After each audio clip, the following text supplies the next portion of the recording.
Danes v Pomurskem dnevniku. Priprave na Evropsko prestolnico kulture in otvoritev razstave. Pred maratonom na testenine. Skoraj 4000 tekačic in tekačev. Mura proslavila naslov. Vreme jutri oblačno s padavinami.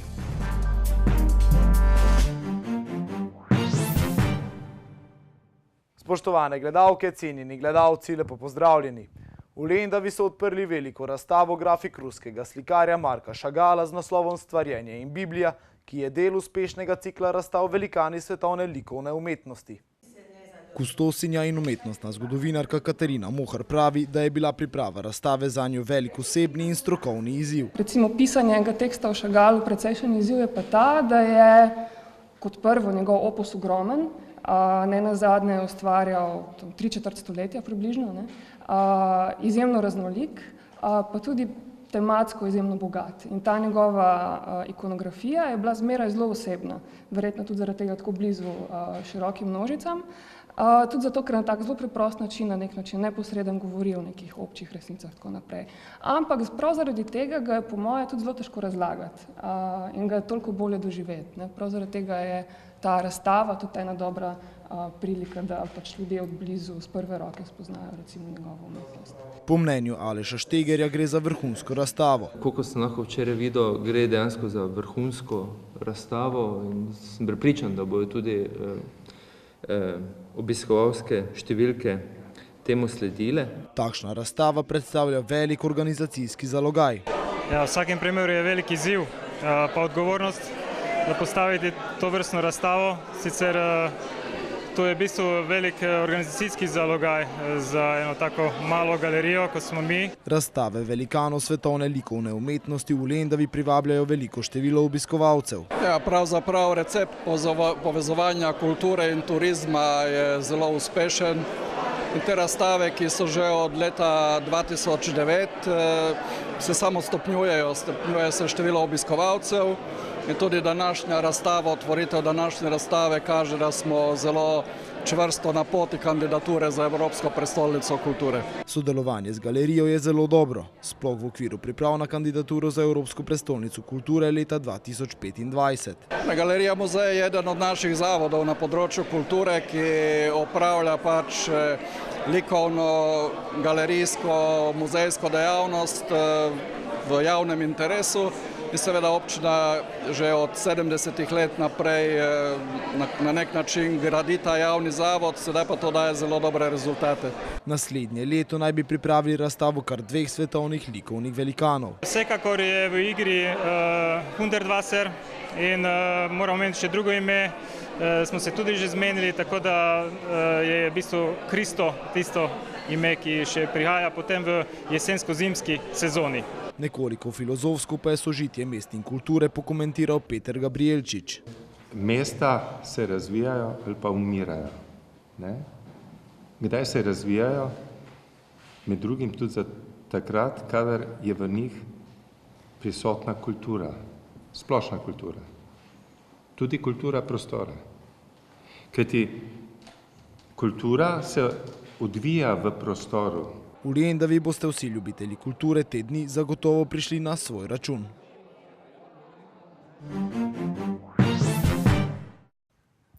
Tekačice in tekači na letošnjem maratonu 3 src so se lahko en dan pred preizkušnjo dodobra okrepčali. Organizatorji so namreč pripravili testeninko. Že dan pred sobotnim maratonom so organizatorji pripravili pestro dogajanje. Letos smo naredili eno spremembo petkovega programa, tako imenovana testeninka, kjer vabimo vse tekače, ki imajo dvignjeno štartno številko, da se pred hotelom Radin dodobra najejo makaronov in pridobijo kar nekaj energije z ogljikovimi hidrati. V petek ste lahko prisluhnili tudi predavanju o dopingu. Čisto vsi mladi perspektivni slovenski športniki dobijo vsaj 2-urno izobraževanje, ki ga izvedemo, to pomeni okoli 5000 športnikov na letni ravni. Prav tako pokrijemo vse mladinske selekcije, ki gredo na velika tekmovanja, kot so evropska prvenstva, svetovna prvenstva, tudi vrhunske športnike z vidika olimpijskih iger. Vsi dobijo en osnovni nabor teh informacij. Andreja Zrnič pravi, da je v teku potrebno uživati. Absolutno je zelo pomembno, da ne gremo teč čist nepripravljeni, brez kilometra v žepu.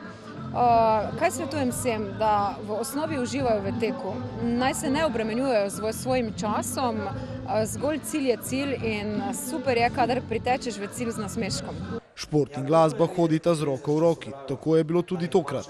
Mislim, da je zadeva zelo enostavna, glede na to, da sem celo življenje praktično v športu in da tudi moja tematika besedil temelji na športu, pa večinoma na kulturi. Se potem dobro lahko ujamem s tovrstnimi prireditvami. Ne? Tako v petek kot v soboto nikomur, ki se je mudil v Radencih, ni bilo dolgčas.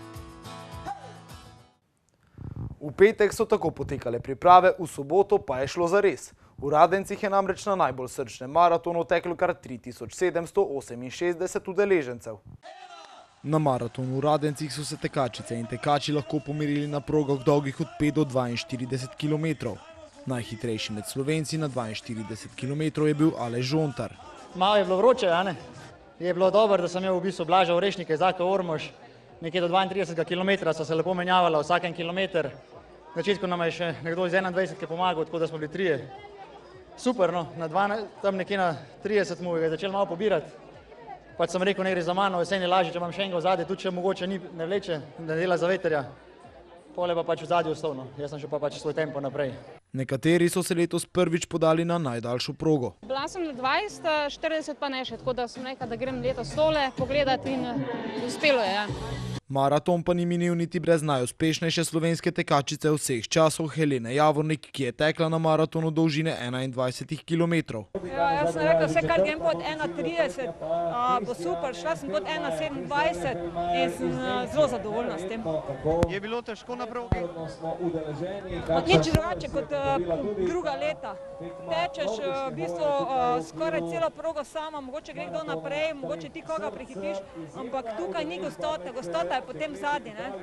Med tekači je bil tudi predsednik države Borut Pahor. Hvala vsem o progi, publika je sjajna, fantastična. To naredi Radence posebne. Čestitke.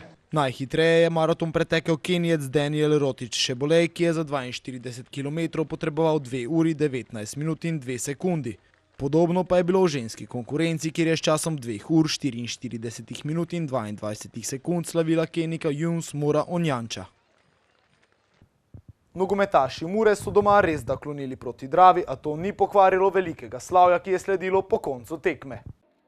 Fazanerija je v soboto pozdravila prvake druge lige in bodoče prvoligaše. Srečanje proti Dravi, ki se krčevito bori za drugo mesto, se je začelo po željah gostov, ki so po zaslugi Matijasa Fanima že v 15 minuti vodili z 2-0. Domači so ob koncu tekme preko Boškovića zadeli za 2-1, kaj več pa jim tokrat ni uspelo. Vseeno pa poraz ni pokvaril veselja v preboju med slovensko nogometno elito. To ne spremeni nič, da smo mi celo leto garali non-stop, da smo vsako tekmo do zdaj pokazali, česa smo zmožni. Danes smo se trudili, a ni prišlo na našo stran.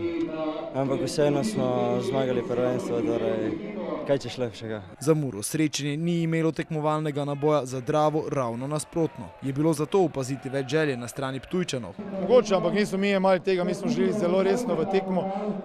Poskušali smo eliminirati te zunanje dejavnike, to vse dogajanje, kar se dogaja, priprava slavja.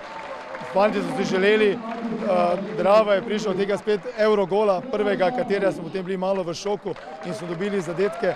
Tako da enostavno tale vpliv pa vsega tega je mogoče bilo močnejši od nas na vseeno. V drugem polčasu smo poskušali vse, da je prišel od tega, ampak tale poraz danes sigurno je tisti, kateri nam ni prav, ampak mislim, da smo služno osvojili prvo mesto, če gledamo celo sezono. Po koncu srečanja so v klubu potrdili, da je Šimunča še za leto dni obljubil zvestobo Muri. V vlogi pomočnika mu bo še naprej pomagal Damjan Gajser. Znane pa so tudi prve novosti glede igralskega kadra, novi pogodbi za 2 leti sta namreč podpisala Rok Sirk in Žan Karničnik. Območno združenje veteranov vojne za Slovenijo Murska Sobota je danes organiziralo krvodajalsko akcijo. Te so se poleg članov Soboškega združenja udeležili tudi člani ostalih območnih združenj, člani Združenja Sever, člani Zveze slovenskih častnikov, pripadniki Slovenske vojske iz Soboške vojašnice, policisti Policijske uprave Murska Sobota in člani motokluba Gromska strela. Poglejmo si izjavo. Vsa ta združenja, Združenje Sever, Združenje veteranov vojne za Slovenijo, policija, vojska, dejansko vsi v danem trenutku želimo pripomočiti k varnosti ljudi in zato se vsako leto, ker je 17. maj, dan veteranov vojne za Slovenijo, potem tudi organiziramo krvodajalske akcije skupaj z vsemi ostalimi akterji. Tu so tudi še slovenski častniki, torej, da ne bom koga izpustil. V glavnem vse organizacije, ki so sodelovale v osamosvojitveni vojni. Vse, ki danes delajo na področju zagotavljanja varnosti, povezujemo na ta dan v eno simbolno dejanje, krvodajalsko akcijo za zagotavljanje varnosti ljudi. Na Sobota Info poročajo o tem, kdo je odgovoren za nenavadno klančino v Murski Soboti. Več o tem na sobotainfo.com, mi pa si poglejmo še kratke novice.